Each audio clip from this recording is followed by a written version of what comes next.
তো আমি বলতেছিলাম যে এই দিনের জন্য আমরা সামান্য কষ্ট সহ্য করতে পারি না, কিন্তু পূর্বের উম্মতদেরকে আল্লাহ তাআলা এর চাইতে কঠিন কঠিন পরীক্ষা নিয়েছে।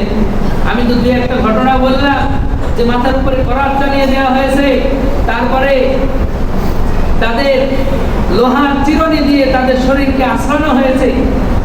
আপনারা জানেন যে ফেরাউনের মেয়ের যে বিউটিশিয়ান ছিল, ফেরাউনের মেয়ের সাজসজ্জা এবং তার পরিপাটি করার জন্য যে মহিলাটা ছিল, এই মহিলাটা গোপনে মুসলমান হয়েছে। একদিন তার হাত থেকে চিরুনি পড়ে যায়, পরে সে এটা নেয় বিসমিল্লাহ বলে। কি বলে? বিসমিল্লাহ বলে নেয় যে আল্লাহর নামে শুরু করছি। তখন ফেরাউনের মেয়ে জিজ্ঞেস করে, কি ব্যাপার, তোমার এই আল্লাহ বুঝি আমার বাবা ফেরাউন? তখন সে বলে, না, আমার এই আল্লাহ তো তোমার আল্লাহ, তোমার আব্বার আল্লাহ, তোমার গোটা রাজ্যের সকলের আল্লাহ। এই আল্লাহ সমগ্র জগতের সৃষ্টিকর্তা আল্লাহ, এ তোমার আব্বা নয়। তখন সে বলল, দেখো তুমি কিন্তু মুখ সামলে কথা বলো, আমি কিন্তু আব্বুর কাছে বলে দিই। তখন বললো, বলো, এতে কোনো পরোয়া নেই।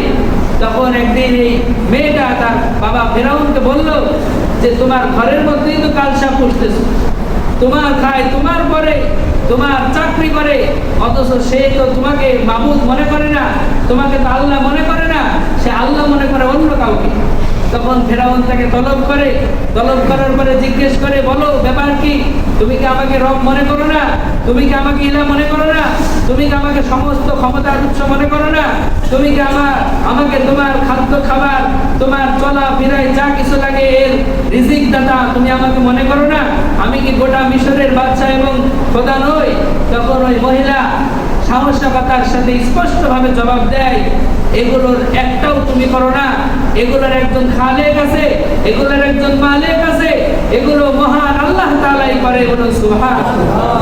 এই কথাটা বলা আমার জন্য যতটা সহজ, ওই মহিলার জন্য কখনোই এতটা সহজ ছিল না। কারণ আমার সামনে কেউ তরবারি নিয়ে দাঁড়িয়ে নাই, কেউ আমাকে ফাঁসির কাস্টে ঝোলানোর জন্য দাঁড়িয়ে নাই। এই জন্য আমার বলাটা আর ওই মহিলার বলার মধ্যে আকাশ এবং পাতালের ব্যবধান। সে তার ইমানের শক্তি নিয়ে ফেরাউনের মতো বাচ্চার সামনে দাঁড়িয়ে যখন এই কথা বলল, তখন সে নিশ্চিত জানে এই কথার ফল আমার কি হতে পারে। ফেরাউন সঙ্গে সঙ্গে জল্লাদ সহকারে তার লোকজনকে ডেকে বলল, বড় কড়াই নিয়ে আসো, তেল গরম করো। কড়াই আনা হলো, তেল গরম করা হলো, টকবক টকবক করে তেল ফুটতেছে। ওই মহিলার পরিবারের সবাইকে নিয়ে আসা হলো, এনে সর্বপ্রথম তার বাচ্চা কাচ্চাদেরকে দিয়ে শুরু করা হলো। ওই উত্তপ্ত টকবকে ফুটন্ত তেলের মধ্যে তার এক একটা সন্তান ধরতেছে আর বলতেছে, যদি তুমি বলো যে আমি ফেরাউনই তোমার মালিক, তাহলে তোমাকে মাফ করে দিব, আর যদি এই কথা তুমি স্বীকার না করো, তাহলে তোমার সন্তানটাকে এই উত্তপ্ত তেলের মধ্যে ফেলে দিবে। মহিলার মতো ঈমান, সে তবুও বলতেছে না। সে তখনই বেলাল রাদিয়াল্লাহু তাআলা আনহুর মধ্যে মতো আহাদ করতেছে এবং বলতেছে, আমার আল্লাহ একজন, আল্লাহ ছাড়া অন্য কোনো মাবুদ নাই। তখন এই ফেরাউন অত্যাচারী জালেম তার সন্তানদেরকে ওখানে ফেলে দিচ্ছে। এই ঘটনাটা খুবই সহজ মনে হচ্ছে, কিন্তু যার সাথে ঘটছে সেই জানে তার মুহূর্তটা কত কঠিন ছিল। নিজের কলিজার টুকরা সন্তান আপনার অসুস্থ হলে কত জায়গায় দৌড়ঝাঁপ করে, বাংলাদেশে না হলে ইন্ডিয়ায় নিয়ে যান, টাকা পয়সার জোর থাকলে ইংল্যান্ডে নিয়ে যান, লন্ডনে নিয়ে যান, একটা সন্তানের জন্য। আর ওই মহিলা 2-4টা সন্তান, তাদেরকে ধরে ধরে ওই উত্তপ্ত তেলের মধ্যে, গরম তেলের মধ্যে ছেড়ে দেওয়া হচ্ছে। চোখের সামনে বাবার চাইতে মায়ের দরদ বেশি, এই মায়ের সামনে তার সন্তানদেরকে একবারে তেলের মধ্যে ভেজে ভুনা করা হচ্ছে। একটাই দাবি, ঈমান ছেড়ে দাও, একটাই দাবি, ঈমান ছেড়ে দাও। কিন্তু মহিলা ঈমান ছাড়তেছে না। সর্বশেষ তার কোলে দুগ্ধপোষ্য যে সন্তানটা ছিল, দুধ পান করতেছিল, সেই সন্তানের পালা আসলো। এখনো এই ছেলেটা কথা বলতে শিখে নাই।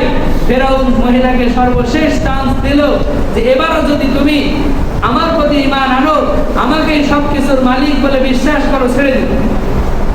তখন তার ঈমান আল্লাহ তাআলার পক্ষ থেকে, যেহেতু সেই কিছুটা চেষ্টা করেছে, আল্লাহর পক্ষ থেকে তার ঈমানকে হেফাজত করার জন্য আল্লাহ তাআলা ওই নাবালেক ওই দুধের শিশুর মুখ দিয়ে জবান খুলে দিয়েছেন, বলুন সুবহানাল্লাহ।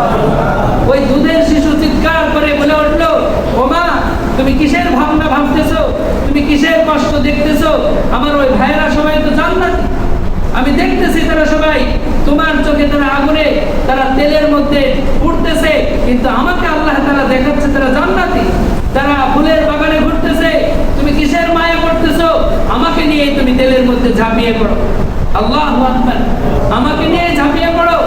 এই মহিলা তেলের মধ্যে ঝাঁপিয়ে পড়ে এবং ঈমান সে ছাড়ে না। বিশ্বনবী যখন মেরাজে যান, তখন জিবরাইল আলাইহিস সালাম তাকে বিভিন্ন জায়গায় ঘোরায়। রাসূলুল্লাহ সাল্লাল্লাহু আলাইহি ওয়াসাল্লাম ওই জায়গার উপর দিয়ে যখন যাচ্ছে, তখন তিনি এক জান্নাতি সুঘ্রাণ পাচ্ছেন। জিবরাইলকে জিজ্ঞাসা করলেন, ও জিবরাইল, এখানে এত জান্নাতি সুঘ্রাণ কেন? তখন জিবরাইল আলাইহিস সালাম বলেন, এটা যেন যেন কোনো জায়গা নয়, এই জায়গা হলো ওই মহিলা, এই জায়গা হলো সেই সাহসী ইমানদারি মহিলা যে ফেরাউনের সামনে তার সাহসিকতার সাথে ঈমানকে প্রকাশ করেছিল, তার সন্তানদেরকে গরম তেলে ভাজা হয়েছিল, তখনও সেই ঈমান ছাড়েনি। সেই মহিলার কবরস্থান এটা, এই জন্য আল্লাহ তাআলা তার কবরের মধ্যে জান্নাতের বাগান তৈরি করে দিয়েছে, বলুন সুবহানাল্লাহ।